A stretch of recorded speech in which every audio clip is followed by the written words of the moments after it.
Aldınqı hafta bu albatta İsrail, Amerika, İran urushini siz bilan bir qancha qatim suhbatlashdik.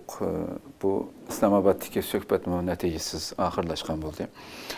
Bu qatim masalan mani tunugünki xabar Xitoy urush keltirib chiqargan bexatarlik xavflarining davomlashayotganligi sababli İran turayotgan fuqarolarga davlatdan ayrilish va eng qisqa vaqt ichida bexatarliklarga yo'tkilish haqidagi ogohlantirishni yana bir qatim takrorladi hamda xabarning tafsilotida albatta agarda darhol chiqib ketmasanglar na Xitoy konsuli yordam qila oladi sizlarga hech qanday konsul bilan aloqalashmaysiz biz bu yordamga sizlarga qutqizolmaymiz sizlarni deb tafsiloti bor ekan. 20-40 kunlik urushga bir kun qolganda Xitoy fuqarolarini chiqib ketinglar deb ekan. Ertasi uni e'lon qilib, ertasi urush boshlanib ekan. Tafsilotlar qarasak xabardan keyin.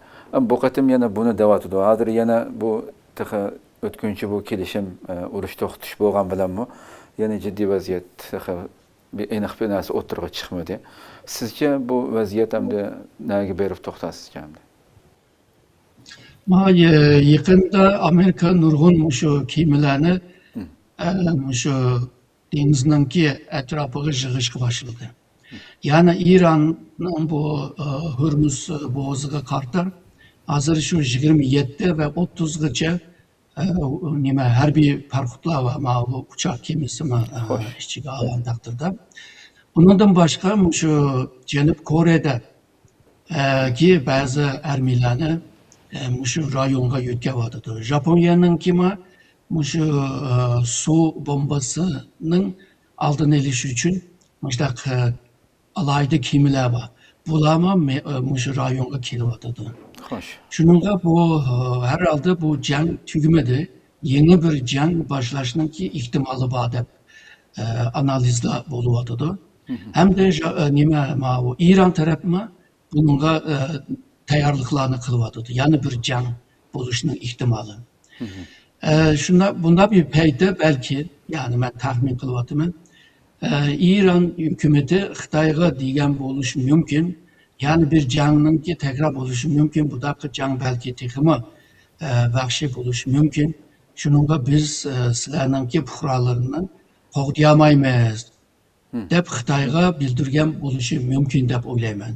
Yoki Xitoylar o'zi faraz qilib, bu da texmi bir ig'ir bir jang bo'lgan o'xshaydi deb o'zlari faraz qilib adamlarını çağırıyotgan bo'lishi mumkin.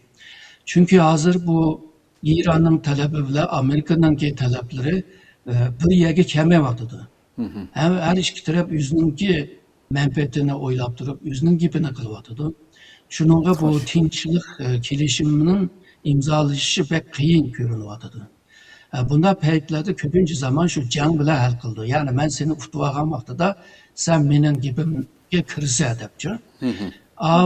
İran tarafı bo'lsa, sen beni utamısan, bu vaqtda sen mening gapimga kirsa degan tushuncha bor. Shuningga bu jang bilan yani oxirgi hal qilish uslub bo'lib, jang bilan hal qilishninki ehtimoli bag'am siri yukselyapti hozir. Shuningga bu fuqarolarni o'zining davlatiga chaqirayotgan bo'lishi mumkin deb o'ylayman.